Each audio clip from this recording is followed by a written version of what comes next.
ఈరోజు మన టాపిక్ వస్తే ప్రాపర్టీస్ ఆఫ్ జెనెటిక్ మెటీరియల్. అసలు ప్రాపర్టీస్ అంటే ఆఫ్ జెనెటిక్ మెటీరియల్ అంటే ఏంటి, జెనెటిక్ మెటీరియల్కి ఉండాల్సిన బేసిక్ థింగ్స్ ఏంటి, డిఎన్ఏ వర్సెస్ ఆర్ఎన్ఏ. ఎందుకు మనకి మెయిన్ జెనెటిక్ మెటీరియల్ డిఎన్ఏ అయ్యింది? అసలు ఫస్ట్ ఫామ్ అయిన మెటీరియల్ జెనెటిక్ మెటీరియల్ డిఎన్ఏనా? కాదు, ఆర్ఎన్ఏ. అది ఎందుకు? అసలు ఆర్ఎన్ఏ నుంచి డిఎన్ఏ ఎందుకు వచ్చింది? డిఎన్ఏ ఎందుకు స్టెబిలైజ్ అయింది? ఆర్ఎన్ఏ ఎందుకు జెనెటిక్ మెటీరియల్గా స్టెబిలైజ్ అవ్వలేదు? ఆర్ఎన్ఏ ఎందుకు కొన్ని వైరసెస్కే ఉంటుంది?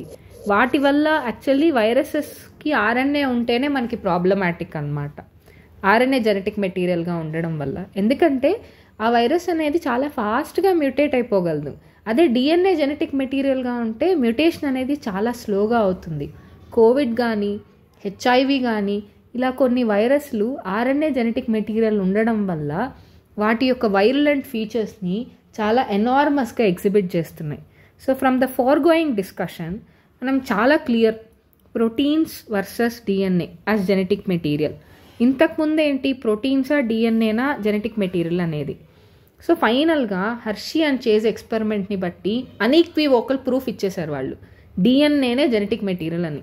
సో వాళ్ళు దేని మీద వర్క్ చేశారు? బ్యాక్టీరియోఫేజెస్ మీద వర్క్ చేశారు. సో దీనివల్ల ఏంటంటే established the fact that DNA is the genetic material. Okay, వాళ్ళు కనిపెట్టేశారు. సో సబ్సిక్వెంట్గా ఏంటంటే వెరీ క్లియర్, కొన్ని వైరసెస్కి ఆర్ఎన్ఏ కూడా జెనెటిక్ మెటీరియల్ ఉంది. For example tobacco mosaic virus, single standard DNA genetic RNA genetic material, single standard RNA as genetic material. మన ఎన్సీఆర్టీలో కూడా పిక్చర్లో చాలా క్లియర్గా మనకి క్యాప్సిడ్స్ ఉంటాయి, క్యాప్సోమియర్స్ ఉంటాయి. ఈ క్యాప్సోమియర్స్ అన్నమాట ఇలా హెలికల్గా అరేంజ్ అయి ఉంటాయి. దీని మధ్యలో నుంచి మనకి ఇక్కడ ఇలా ఉంటుంది. So RNA is the genetic material. QB bacteriophage, ఈ క్యూబీ బ్యాక్టీరియోఫేజ్ అంటే ఏంటంటే, సో క్యూబీ అంటే క్యూబ్ బీటా అని అర్థం, క్యూబ్ బీటా. ఈ బ్యాక్టీరియోఫేజ్లో సింగిల్ స్టాండర్డ్ ఆర్ఎన్ఏ ఉంటుంది, దీంట్లో కూడా genetic material. So some of the questions such as why DNA is predominantly genetic material అనేది మనకి ఇప్పుడు మనం తెలుసుకోవాల్సింది.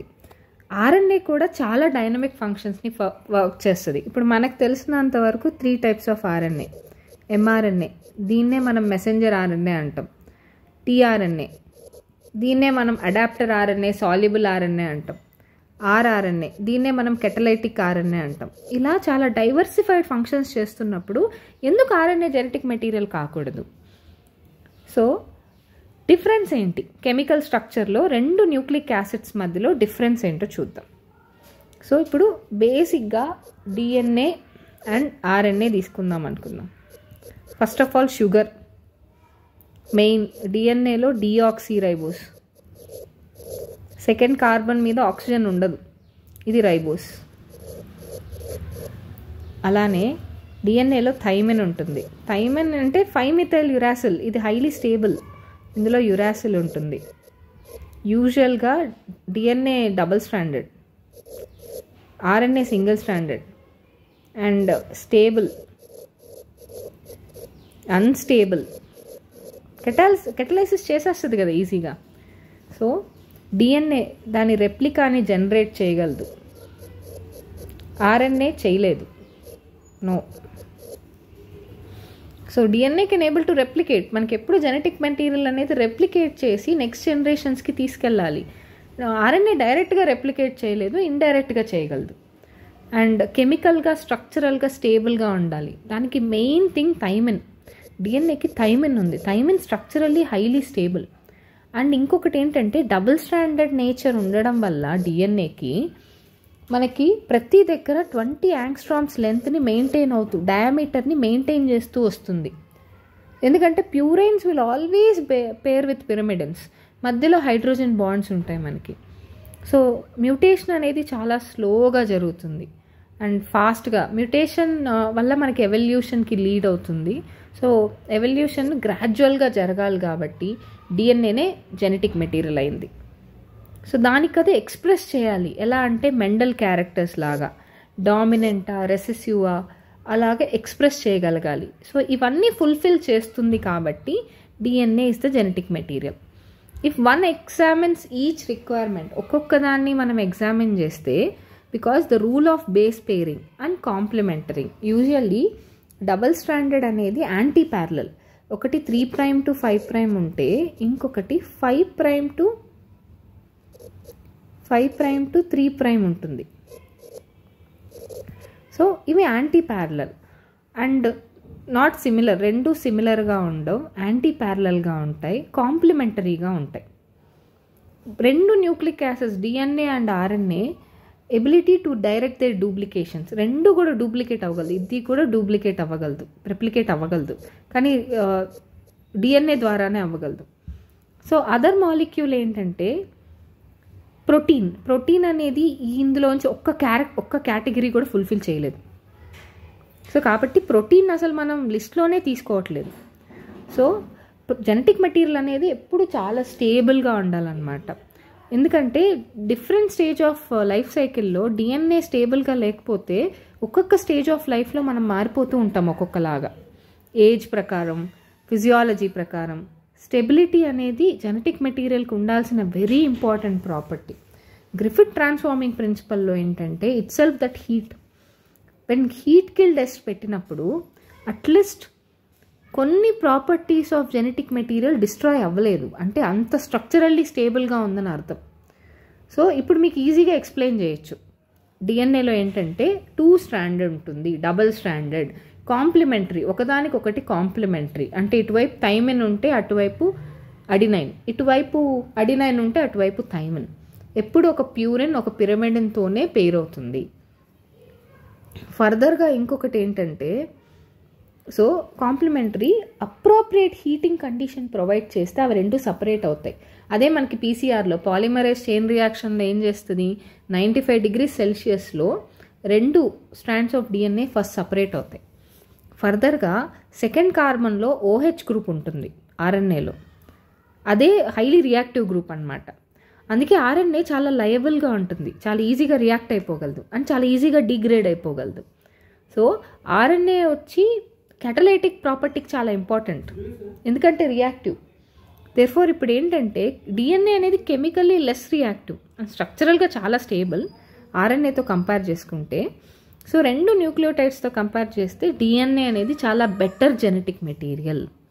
సో థైమిన్ అనేది యురాసిల్ ప్లేస్లో ఉంది అండ్ దానివల్ల ఏంటంటే DNAకి అడిషనల్ స్టెబిలిటీ కూడా వస్తుంది థైమిన్ ప్లేస్లో యురాసిల్ ఉండడం వల్ల. సో డీటెయిల్డ్ డిస్కషన్ అనేది మనకి అర్థం అవ్వాలి, రిపేర్ ఆఫ్ DNA. సో మీరు హయ్యర్ క్లాస్లో DNA అనేది ఎలా రిపేర్ అవుతుంది కూడా తెలుసుకుంటారు. Both DNA and RNA mutate అవ్వగలదు, కానీ RNA చాలా అన్స్టేబుల్, చాలా ఫాస్ట్గా మ్యూటేట్ అయిపోతుంది. DNA వచ్చి హైలీ స్టేబుల్. యూజువల్గా వైరస్కి RNA జీనోమ్ ఉంటుంది కాబట్టి వాటి లైఫ్ స్పాన్ చాలా షార్టర్గా మ్యూటేట్ అయిపోతూ ఉంటాయి అన్నమాట.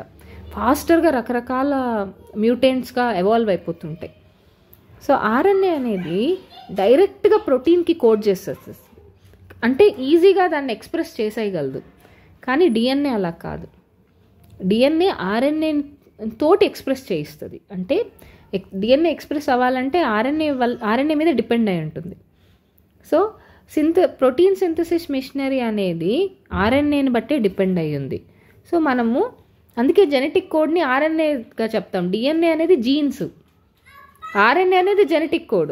ఈ అబౌవ్ డిస్కషన్ని బట్టి మనకు అర్థం అవ్వాల్సింది ఏంటంటే DNA RNA రెండు జెనెటిక్ మెటీరియల్గా ఫంక్షన్ చేయగలదు, కానీ DNA అనేది చాలా స్టేబుల్ అండ్ జెనెటిక్ మెసేజ్ని స్టోర్ చేసుకోగలదు. So transmission of genetic information RNA అనేది చాలా బెటర్ అన్నమాట. నెక్స్ట్ పాయింట్ వచ్చి RNA వరల్డ్. సో ఇంకా డిస్కషన్లోకి వెళ్తే ఒక ఇమీడియట్ క్వశ్చన్ వస్తుంది, అసలు ఫస్ట్ జెనెటిక్ మెటీరియల్ ఏంటి? DNA మోర్ స్టేబుల్, DNA స్లోగా మ్యూటేట్ అవుతుంది, DNA ఇన్ఫర్మేషన్ని స్టోర్ చేసుకుంటుంది అండ్ లైఫ్ సైకిల్ చేంజెస్లో కూడా చాలా స్టేబుల్గా ఉంటుంది, ఇన్ఫర్మేషన్ని ఇమీడియట్గా ఎక్స్ప్రెస్ చెయ్యదు. సో DNA అనేది వైడర్, చాలా హ్యూజ్గా ఆర్గానిజమ్స్లో జెనెటిక్ మెటీరియల్గా ఉంటుంది. RNA అనేది కొన్ని వైరసెస్లో వాటిల్లో జెనెటిక్ మెటీరియల్గా ఉంటుంది. కానీ ఫస్ట్ ఫామ్ అయిన జెనెటిక్ మెటీరియల్ ఏది? దాని గురించి మనం కెమికల్ ఎవల్యూషన్లో చాలా డీటెయిల్డ్గా డిస్కస్ చేసాం. సో ఇక్కడ కొన్ని ఫ్యాక్ట్స్ ఐడెంటిఫై చేస్తాం. RNAనే ఫస్ట్ జెనెటిక్ మెటీరియల్. RNAలో జరిగిన తప్పులేవి జరగకుండా ఉండాలని తర్వాత ఆర్ఎన్ఏ నుంచి డిఎన్ఏ వచ్చి అది హైలీ స్టేబుల్ జెనెటిక్ మెటీరియల్గా ఫామ్ అయింది. సో అసలు మనకి ఇప్పుడైతే ఎనఫ్ ఎవిడెన్స్ లేదు. సో మెటబాలిజము, ట్రాన్స్లేషను, స్ప్లైసింగు ఇవన్నీ కూడా ఆర్ఎన్ఏ చుట్టే ఎవాల్వ్ అవుతున్నాయి. సో ఆర్ఎన్ఏ అనేది జెనెటిక్ మెటీరియల్, ఇంకా అట్లానే కెటలైటిక్ రైబోజోమ్స్ ఉంది కదా. సో సమ్ ఇంపార్టెంట్ బయోకెమికల్ రియాక్షన్స్లో ఆర్ఎన్ఏనే కెటలైసిస్ చేస్తుంది and not by protein enzymes.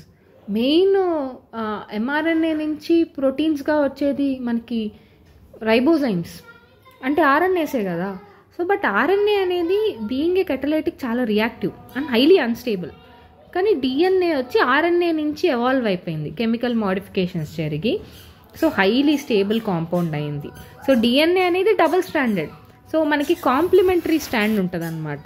So చేంజెస్ని resist చేయగలదు అండ్ రిపేర్ని ఎవాల్వ్ చేసుకోగలదు. చేంజెస్ని రెసిస్ట్ చేసుకొని రిపేర్ చేసుకోగలదు కూడా. ఈ పిక్చర్లో మనం చూసినట్టయితే మనం క్లియర్గా కనిపిస్తుంది డిఎన్ఏ రెప్లికేషన్. సో ఇది యాక్చువల్లీ రెప్లికేషన్ ఫోర్క్. రెప్లికేషన్ అనేది మొత్తంగా చెయ్యదన్నమాట, కొంచెం కొంచెం ఓపెన్ అయి చేస్తుంది. ఇది రెప్లికేషన్ ఫోర్క్. సో ఎప్పుడు కూడా టెంప్లేట్ స్ట్రాండ్ 3' to 5' ఉండాలి, అంటే ఈ డైరెక్షన్లోనే ఉండాలి. ఓకే, సో ఇప్పుడు మనం చూద్దాం రెప్లికేషన్ అంటే ఏంటి. సో రెప్లికేషన్ని ఎక్స్పెరిమెంటల్గా ప్రూవ్ చేసింది మిసెల్సన్ అండ్ స్టార్క్ అనమాట. So double helical model propose చేసినప్పుడే వాట్సన్ అండ్ క్రిక్ కూడా ఇంకొక స్కీమ్ని ఇమీడియట్గా ఇంకో దాన్ని ప్రపోజ్ చేశారు, అదే replication of DNA. So to quote their original statement as follows. వాళ్ళు ఒరిజినల్గా ఎలా చెప్పారంటే, so it is not escaped our notice, మా నోటీస్ నుంచి ఎస్కేప్ అవ్వలేదు, that the specific pairing we have postulated. ఆ స్పెసిఫిక్గా పెయిర్ అవ్వడం వల్ల మేము ఏం సజెస్ట్ చేస్తున్నాము అంటే immediately we have postulated immediately suggest a possible copying mechanism for genetic material. ఇదే స్టేట్మెంట్ వీళ్ళు వాట్సన్ అండ్ క్రిక్ 1953లో ఇచ్చారు. వీళ్ళు యాక్చువల్లీ ఇమీడియట్గా పాస్టులేట్ చేశారు, సో కాపీయింగ్ కూడా జరుగుతుంది అని.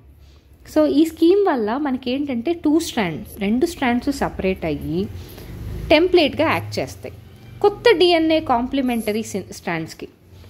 So DNA complementary replication complete అయ్యాక ప్రతి డిఎన్ఏలోనూ వాటి పేరెంటల్ స్ట్రాండ్ ఉంటుంది. ఒక పేరెంటల్ స్ట్రాండ్ ఒక న్యూలీ సింథసైజ్డ్. ఎలా అంటే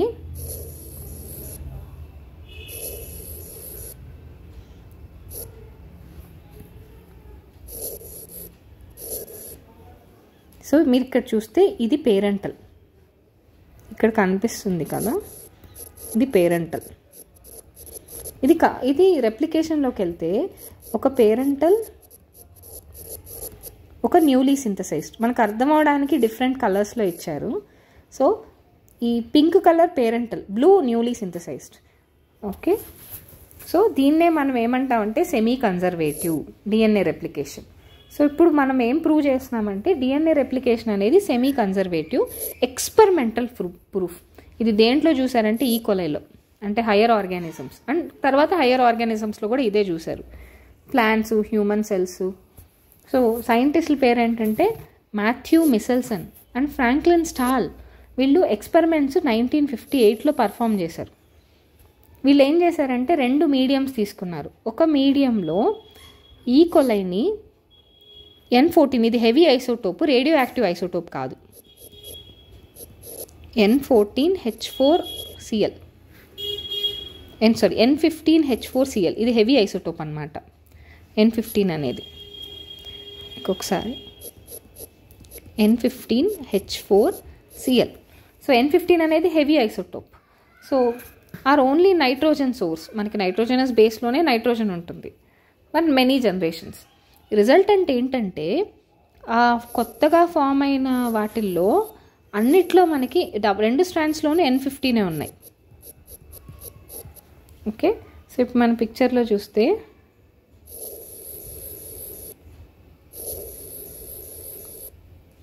రెండు N15, ఇది N15, ఇది N15, ఎందుకంటే దాంట్లో గ్రో చేసాం కాబట్టి. సో హెవీ డిఎన్ఏ వచ్చి మనం నార్మల్ డిఎన్ఏతో సెంట్రిఫ్యూగేషన్, దేంట్లో సీజియం క్లోరైడ్ వేసి సెంట్రిఫ్యూగేట్ చేస్తే, సీజియం క్లోరైడ్ అనేది గుర్తుపెట్టుకోవాలి. సో అలా మనం సపరేట్ చేయొచ్చు హెవీ ఐసోటోప్స్ని, లైట్ ఐసోటోప్స్ని. N15 అనేది రేడియో యాక్టివ్ ఐసోటోప్ కాదు, హెవీ ఐసోటోప్. సో ఇది N14 ఐసోటోప్స్తో సపరేట్ చేయొచ్చు. సో ఇప్పుడు మనం ఏం చేసాం, ఈ N15లో గ్రో అయిన దాన్ని, ఇది N15లో గ్రో అయిన దాన్ని N14లో పెట్టాం. ఒక ఈకోలై డివైడ్ అవ్వడానికి 20 minutes పడుతుంది. సో శాంపిల్స్ తీసుకున్నాం అనమాట కొన్ని టైం ఇంటర్వెల్స్లో. ఎలా అంటే 20 minutesకి ఒకటి, 40 minutesకి ఒకటి. ఇప్పుడు డిఎన్ఏని ఎక్స్ట్రాక్ట్ చేసాం దాంట్లో నుంచి, ఈకోలై నుంచి ఎక్స్ట్రాక్ట్ చేస్తే మనకి డబుల్ స్టాండర్డ్ హెలిక్స్ వచ్చాయి. So independently on caesium chloride gradients. ఇప్పుడు మనం డెన్సిటీని మెజర్ చేస్తే, so can you recall where centrifugal forces? What centrifugal forces అంటే, సెంట్రిఫ్యూగల్ ఫోర్స్ ఏం చేస్తుందంటే లైటర్ వాటిని దూరంగా పంపించేస్తుంది, హెవియర్ వాటిని సెంటర్లో పెడుతుంది. So would sediment fast. So ఇప్పుడు ఇక్కడ N15 తర్వాత ఇక్కడికి వచ్చేసరికి ఒకటి N14 ఇంకొకటి N15, అంటే 20 minutes తర్వాత దీన్ని N14 వాటిలో గ్రో చేసాం. మళ్ళీ N14లోనే గ్రో చేస్తే ఫస్ట్ 1, 2 అయింది. రెండిట్లో ఒక్కొక్క స్ట్రాండ్ మదర్ స్ట్రాండ్, ఒకటి న్యూలీ ఫార్మ్డ్. సేమ్ అలానే మళ్ళీ ఇంకొక 40 minutes తర్వాత చూస్తే, అంటే 20 minutes కలిపితే 40 minutes తర్వాత చూస్తే రెండేమో ప్యూర్ ఫార్మ్స్ ఉన్నాయి, రెండేమో హైబ్రిడ్స్ ఉన్నాయి. ఈ హైబ్రిడ్స్ అనేది ప్రతి జనరేషన్కి ఇలా కంటిన్యూ అవుతూనే ఉంటుంది. సో ఈ పిక్చర్లో చూస్తే సెంట్రిఫ్యూగేషన్లో హెవీ ఐసోటోప్స్ బాటంలో ఉంటాయి. సో ఇది హైబ్రిడ్ కాబట్టి మిడిల్లో ఉంది. ఇక్కడికి వచ్చేసరికి లైటర్ ఐసోటోప్స్ పైకి వచ్చేసాయి, హైబ్రిడ్స్ మిడిల్లో ఉన్నాయి. సో ఈ ఎక్స్ట్రాక్షన్, ఈ డిఎన్ఏ వచ్చి మనకి the DNA that was extracted from the culture. So from N15 to N14 medium 20 minutes తర్వాత చూస్తే, ఎందుకంటే ఈకోలైకి 20 minutes పడుతుంది డివైడ్ అవ్వడానికి. సో హైబ్రిడ్ ఉంది, అంటే ఇంటర్మీడియట్ డెన్సిటీ, అటు హయ్యర్ కాదు అటు లోయర్ కాదు. సో ఆఫ్టర్ 40 minutes తర్వాత, అంటే ఇంకొక 20 minutes తర్వాత ఎక్స్ట్రాక్ట్ చేస్తే, so equal amounts of hybrid వచ్చింది, ఈక్వల్ అమౌంట్స్ ఆఫ్ లైట్ వచ్చింది. సో దీన్ని ఇలానే ఒక 80 minutes పాటు, అంటే ఇంకొక 40 minutes పాటు అలౌ చేస్తే ప్రపోర్షన్ ఎంత వస్తుంది? ఇప్పుడు డెన్సిటీ మాలిక్యూల్ దీన్ని ఒకసారి చూద్దాం.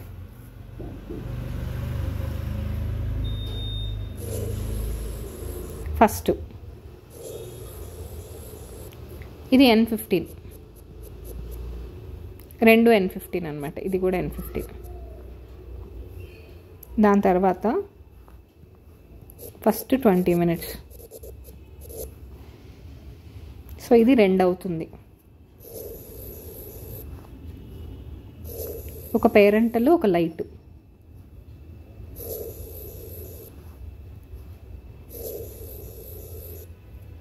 మనం ఇక్కడ చూస్తే ఈ రెడ్ది N15, సారీ ఈ రెడ్ది N15, ఇది N14.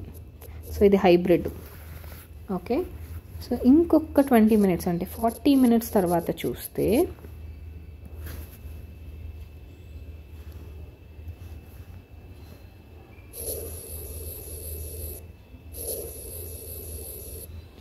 ఇది N14, ఇది N14,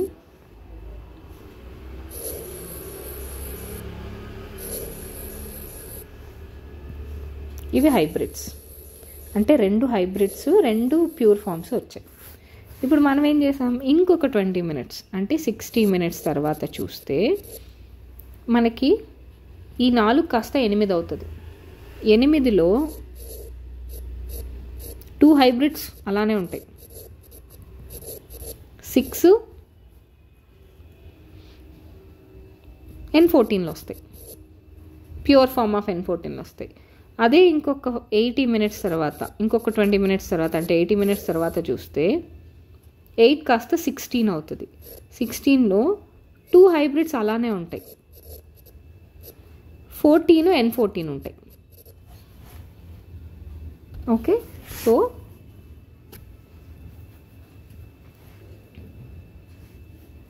ఇది ఇలా క్యాల్కులేట్ చేయాలి. So very similar experiments radio active థైమిడిన్తో కూడా చేశారనమాట. ఎవరంటే Taylor and colleagues, radio active థైమిడిన్తో. వీళ్ళు రేడియో యాక్టివ్ నైట్రోజన్తో చేశారు, Meselson and Stahl. So radio active time ఏంటంటే Taylor and his colleagues in 1958లో చేశారు. సో విసియా ఫ్యాబా బీన్స్ మీద చేశారు. సో ఇలా ప్రూవ్ అయిందనమాట, ఇద్దరు చేశారు. సో మిషనరీ అండ్ ఎంజైమ్స్కి వస్తే, in living cell such as E coli process of రెప్లికేషన్లో ఎంజైమ్స్ కావాలి. మెయిన్ ఎంజైమ్ వచ్చి డిఎన్ఏ డిపెండెంట్ డిఎన్ఏ పాలిమరేస్, అంటే డిఎన్ఏ నుంచి డిఎన్ఏ వచ్చింది అని అర్థం ఈ పేరు. ఆ పేరుని బట్టి మనం అర్థం చేసుకోవాలి దేని నుంచి ఏది వచ్చింది అని. సిన్స్ ఇట్ యూజెస్ డిఎన్ఏ టెంప్లేట్ని వాడి పాలిమరైజేషన్ చేస్తుంది అనమాట డిఆక్సీ న్యూక్లియోటైడ్స్ని. సో ఈ ఎంజైమ్ వచ్చి హైలీ ఎఫిషియంట్ పాలిమరైజేషన్ని క్యాటలైజ్ చేయడానికి. ఈకోలైలో మనకి టోటల్గా వెరీ షార్ట్ టైంలో ఈకోలైలో 4.6 × 10⁶ బేస్ పేర్స్ ఉంటాయి. హ్యూమన్ డిప్లాయిడ్లో 6.6 × 10⁹ బేస్ పేర్స్. సో రెప్లికేషన్ మొత్తాన్ని 20 మినిట్స్లో మనకి ఇంటర్ఫేస్ మాత్రమే 18 మినిట్స్ ఉంటుంది. Remaining 2 minutes M phase. ఈ ఇంటర్ఫేస్లో మనకి G1, S, G2. ఈ ఎస్లోనే మనకి డిఎన్ఏ పాలిమరేజ్ యాక్ట్ చేస్తుంది, డిఎన్ఏ డిపెండెంట్ డిఎన్ఏ పాలిమరేజ్. ఇది ఏ రేట్లో ఇస్తుందంటే అప్రాక్సిమేట్గా 2000 బేస్ పేర్స్ పర్ సెకండ్. ఈ పాయింట్ గుర్తుపెట్టుకోవాలి మనం, 2000 base pairs per second. So ఈ పాలిమర్స్ చాలా ఫాస్ట్, హై డిగ్రీ యాక్యురసీతో చేస్తాయి. ఎనీ మిస్టేక్ ఉంటే మ్యుటేషన్ వచ్చేస్తుంది అనమాట. సో ఇది ఎనర్జెటికల్లీ రెప్లికేషన్ అండ్ చాలా ఎనర్జీ కూడా కావాలి. So deoxy ribo nucleoside triphosphate. So వీటికి డ్యూయల్ పర్పస్ ఉంది. ఇవి ఎనర్జీని ఇస్తే ఈ సబ్స్ట్రేట్గాను యాక్ట్ అవుతాయి. సో 2 టర్మినల్ ఫాస్ఫేట్స్ ఉన్నాయి కదా, డిఆక్సీ న్యూక్లియోసైడ్ ట్రైఫాస్ఫేట్. ఇవి high energy phosphate, same in case of ATP లానే డిఆక్సీ న్యూక్లియోసైడ్ ట్రైఫాస్ఫేట్స్ అనమాట. In addition DNA dependent DNA పాలిమరేజెస్లో మెనీ అడిషనల్ ఎంజైమ్స్ కూడా కావాలి మనకి, ఈ ఎంజైమ్సే కాకుండా హై డిగ్రీ ఆఫ్ యాక్యురసీతో. So for long DNA molecules 2 stranded of DNA cannot be separated. Entire length separate చేసే అంత హై ఎనర్జీ మన దగ్గర లేదు కాబట్టి రెప్లికేషన్ అనేది చిన్న చిన్న ఓపెనింగ్స్తో జరుగుతుంటుంది. దాన్నే మనం రెప్లికేషన్ 4 అంటాం. So DNA dependent DNA polymerase ఏం చేస్తుందంటే ఒక డైరెక్షన్లోనే కెటలైజ్ చేస్తుంది. So that is 5' to 3'. It creates some additional complications at the replication fork. So template ఎప్పుడు కూడా విత్ ద పొలారిటీ 3' to 5' ఉండాలి, కానీ అది ఫామ్ అయ్యే ప్రోడక్ట్ మాత్రం 5' to 3' ఉంటుంది. Template 3' to 5'. సో రెప్లికేషన్ అనేది కంటిన్యూస్. ఇంకొకటి డిస్కంటిన్యూస్. సో డిస్కంటిన్యూస్ వచ్చి మళ్ళీ డిఎన్ఏ లైగేస్ తోటి అటాచ్ అయిపోతుంది. డిఎన్ఏ పాలిమరేజ్ వాటి ఓన్గా ఇనిషియేట్ చేయలేదన్నమాట రెప్లికేషన్ని. So doesn't initiate randomly at any place in DNA. దానికది ఎక్కడ పడితే అక్కడ ఇనిషియేట్ చేయలేదు. వాటికంటూ కొంత స్పెసిఫిక్ రీజన్స్ కావాలి ఈకోలై డిఎన్ఏలో. సో రెప్లికేషన్ ఆరిజినేట్స్, అదే ఆరిజిన్ ఆఫ్ రెప్లికేషన్ అంటాం. ఆ ఆరిజిన్ ఆఫ్ రెప్లికేషన్ ఉంటే అక్కడి నుంచి origin of replication that the piece of DNA is needed to be propagated during recombinant DNA ప్రొసీజర్స్లో కూడా మనకి ఆరిజిన్ ఆఫ్ రెప్లికేషన్ అనేది చాలా ఇంపార్టెంట్. వెక్టార్కి కావాల్సిన వెరీ ఇంపార్టెంట్ థింగ్ అది. Vector provides the origin of replication.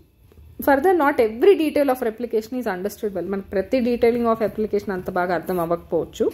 యూకారియోటిక్స్లో అయితే డిఎన్ఏ రెప్లికేషన్ ఎస్ ఫేజ్లో జరుగుద్ది. So replication of DNA and cell cycle division highly coordinated అనమాట. Failure of cell division after DNA రెప్లికేషన్ని polyploidy అంటాం. ఇది యూజువల్గా ప్లాంట్స్లో చూస్తాం. సో మనం ఇది ఫర్దర్గా హయ్యర్ క్లాసెస్లో ఇన్ డీటెయిల్డ్గా చూడబోతాం.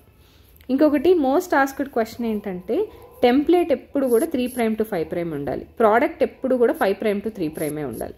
సేమ్ ఇక్కడ. సో టువర్డ్స్ రెప్లికేషన్ 4కు కంటిన్యూస్ స్ట్రాండ్ ఉంటుంది, అవే ఫ్రమ్ రెప్లికేషన్ 4కు డిస్కంటిన్యూస్ స్ట్రాండ్, వాటిని ఒకాజాకి ఫ్రాగ్మెంట్ అంటారు. ఇక్కడే మనకి డిఎన్ఏ లైగేజ్ అవసరం. అండ్ రిమెంబర్ డిఎన్ఏ పాలిమరేజ్ 3 ఇది పాలిమరైజేషన్ రియాక్షన్ని కెటలైజ్ చేస్తుంది 3. ఇది గుర్తుపెట్టుకోండి. So it is a PYQ. Thank you.